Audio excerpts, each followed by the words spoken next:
ఆంధ్రప్రదేశ్ రాష్ట్రంలో మున్సిపాలిటీ, నగర పంచాయతీ, నగరాలు, పట్టణాల్లో ఎవరైనా భవనం నిర్మాణం చేసుకోవాలంటే ఒక శుభవార్త, చాలా సంతోషకరమైన వార్త. ఇది ఎక్కడా భారతదేశంలో లేని విధంగా ముఖ్యమంత్రి చంద్రబాబు నాయుడు, మంత్రి నారాయణ ఇద్దరు కలిసి వ్యూహరచన చేశారు. గతంలో భవన అనుమతులు, టౌన్ ప్లానింగ్ వాళ్ళ యొక్క అవినీతి కోరల నుంచి ఈ భవన నిర్మాణదారులను రక్షించాలని ఆన్లైన్లో దరఖాస్తులు పెట్టుకుని 3 వారాల్లో మీరు నిర్మాణం ప్రారంభించండి, 3 వారాల లోపల మీకు అనుమతి వచ్చేస్తుంది, రాకపోయినా మీకు వచ్చినట్టుగా పరిగణిస్తామని చెప్పారు.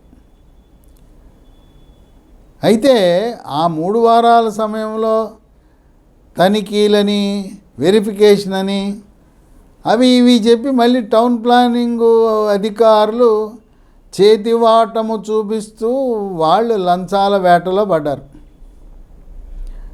చంద్రబాబు నాయుడు, నారాయణ అవినీతి రహిత పారదర్శక పాలన అందించాలని వాట్సాప్ పాలన ప్రవేశపెడితే ఈ టౌన్ ప్లానింగ్ అధికారులు మామూలు కాదు. చట్టాలు, నియమ నిబంధనలు ఎన్ని తెచ్చినా వాటిని అధిగమించి జలగల్లా పిండుకొని ఎవరు కొత్త భవనం నిర్మించినా మాది తప్పదు, మాది ఇవ్వాల్సిందే, మా కప్పం మీరు కట్టాల్సిందే అని చెప్పి వసూళ్ల పర్వానికి పాల్పడ్డారు. దాన్ని అధిగమించడానికి మంత్రి నారాయణ, ముఖ్యమంత్రి ఎత్తుకు పై ఎత్తేశారు. ఏం చేశారు? ఇంతకుముందు 3 వారాల సమయం అన్నారు. దరఖాస్తుదారుడు లైసెన్స్డ్ టెక్నికల్ పర్సన్ ఎల్టీపీ ద్వారా కానీ లేదు లైసెన్స్డ్ సర్వేయర్ ద్వారా కానీ భవన నిర్మాణ ప్లాన్ని ఆన్లైన్లో అప్లోడ్ చేయాలి. అది 3 వారాల సమయం అప్పుడు ఉండింది అనుమతి పొందడానికి. ఇప్పుడు ఏం చేశారు? 3 వారాల సమయం లేదు. ఎల్టీపీ కానీ లైసెన్స్డ్ సర్వేయర్ కానీ అప్లోడ్ చేయగానే 24 గంటల్లో మీకు అనుమతి వచ్చేస్తుంది. మీరు 24 గంటల్లోనే మీ భవన నిర్మాణం ప్రారంభించుకోండి అని చెప్పి నియమ నిబంధనలను, చట్టముని సవరణ చేశారు. ఇది ఎప్పటి నుంచి అమల్లోకి వస్తుంది? ఫిబ్రవరి 15, 2025 నుంచి నూతన నిబంధనలు. అసలు ఎవరైనా ఊహకు అందుతుందా? ఒక్క రోజులో ఒక్క పైసా అవినీతి లేకుండా భవన నిర్మాణానికి అనుమతి అంటే మామూలు పని కాదు. ఎందుకంటే నేను బాధితుడినే, ఈ టౌన్ ప్లానింగ్ శాఖ వాళ్ళ బాధితుడినే. హైదరాబాద్ నగరంలో నేను భవన నిర్మాణం చేసుకుంటే అన్ని నిబంధనల ప్రకారం దరఖాస్తు పెడితే వాళ్ళు మీరు మామూలు మాకు ఇవ్వకపోతే, మా లంచం మాకు ఇవ్వకపోతే మీరు భవనమే నిర్మాణం చేయలేరు, చూసుకుందామన్నారు, కాసుకుందామన్నారు. చివరికి కొంతమంది పెద్దలు నాకు సలహా ఇచ్చేందుకు వాళ్ళతో పెట్టుకుంటావు, వాళ్ళదేదో వాళ్ళకి ఇచ్చేయి, అది కూడా నీ భవన నిర్మాణం ఖర్చు అనుకో, సిమెంటు, స్టీలు వాటిలలో భాగంగా ఇది కూడా ఖర్చు అనుకో అని చెప్పి నేనే స్వయాన ఈ టౌన్ ప్లానింగ్ వాళ్ళకి లంచం ఇచ్చాను. నేను లంచాలకు వ్యతిరేకం, కానీ తప్పని పరిస్థితి. నా స్థాయికి ఇంతమంది మంత్రులు, అధికారులు పరిచయం ఉండి నా భవన నిర్మాణం, ఇది ఆంధ్రప్రదేశ్లో కాదు, ఉమ్మడి ఆంధ్రప్రదేశ్లో హైదరాబాద్ నగరంలో మరి నా సొంత జాగా అన్నీ ఉన్నాయి, ఇవ్వాల్సి వచ్చింది. కనుక ఈ టౌన్ ప్లానింగ్ డిపార్ట్మెంట్ అవినీతిలో నంబర్ 1 ర్యాంక్ ఇవ్వాలి. వాళ్ళు మామూలు వాళ్ళు కాదు, రాక్షసులు, జలగలు. అటువంటి టౌన్ ప్లానింగ్ అధికారులను నియంత్రించటంలో చక్కగా వ్యూహాత్మకంగా మంత్రి నారాయణ, చంద్రబాబు నాయుడు ఒక నూతన విధానాన్ని ప్రవేశపెట్టారు. దీంట్లో ఏంటంటే licensed technical person, licence surveyor upload చేయగానే దాంతోపాటు ఎవరైతే భవనం నిర్మాణం చేయాలనుకున్నాడో దరఖాస్తుదారుడు సెల్ఫ్ సర్టిఫికేషన్ స్కీమ్ అంటారు దీన్ని, స్వయం ధృవీకరణ పథకము. అంటే మనము సెల్ఫ్ సర్టిఫికేట్ అంటే స్వయం ధృవీకరణ ద్వారా 24 గంటల్లో మనము అనుమతి పొందొచ్చు.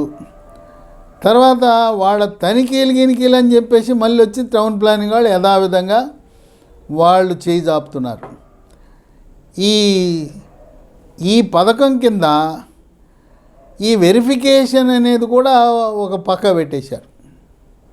అంటే అవినీతికి ఆస్కారం లేకుండా చేశారు.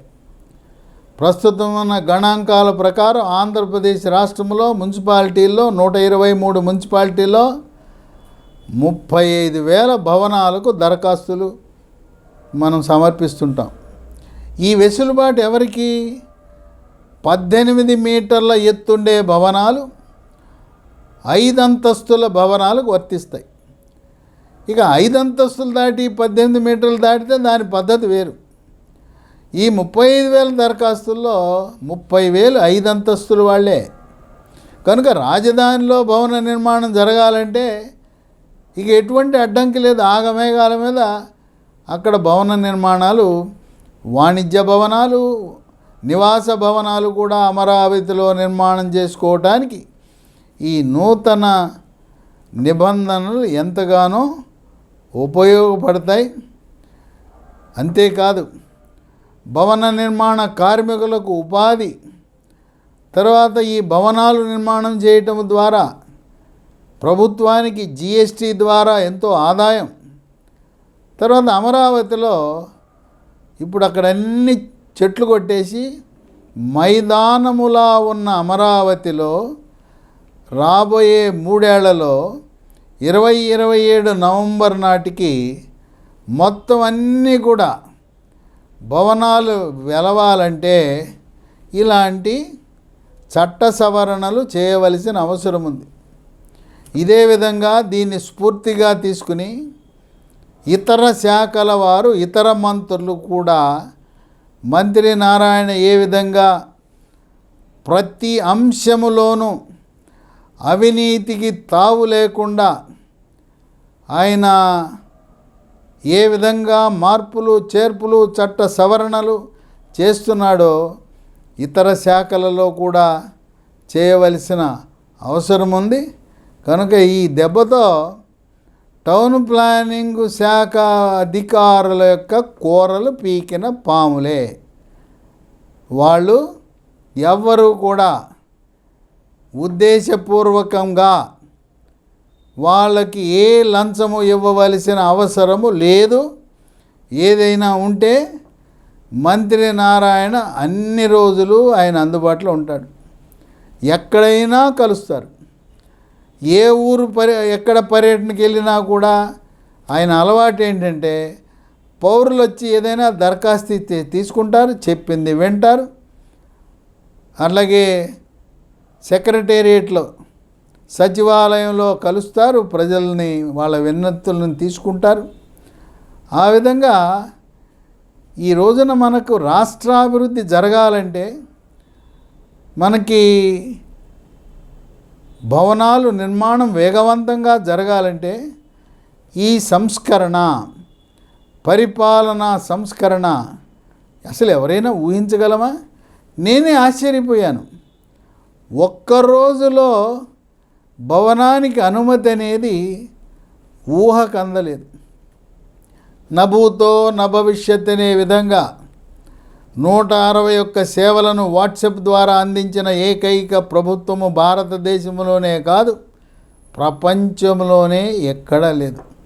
ఆ విధంగా చంద్రబాబు నాయుడు ఆయన పరిపాలన అనుభవం, 40 ఏళ్ల రాజకీయ అనుభవం, ఆయన దార్శనికత, ఆయన దూరదృష్టి, ఇంకా మరికొన్ని ఎన్నో సంస్కరణలు మనం చూడబోతున్నాం. ఇది ఒక మచ్చు మాత్రమే, ఇది ఒక శాంపుల్కి ఈ భవన నిర్మాణ అనుమతులలో ప్రవేశపెట్టిన పరిపాలన సంస్కరణ. దీన్ని ప్రజలు, మరి విద్యార్థికులు, మేధావులు, పట్టణాలు నగరాల్లో నివసించే పౌరులందరూ కూడా ఈ నిర్ణయం పట్ల హర్షాతిరేకాలు వ్యక్తపరుస్తున్నారు.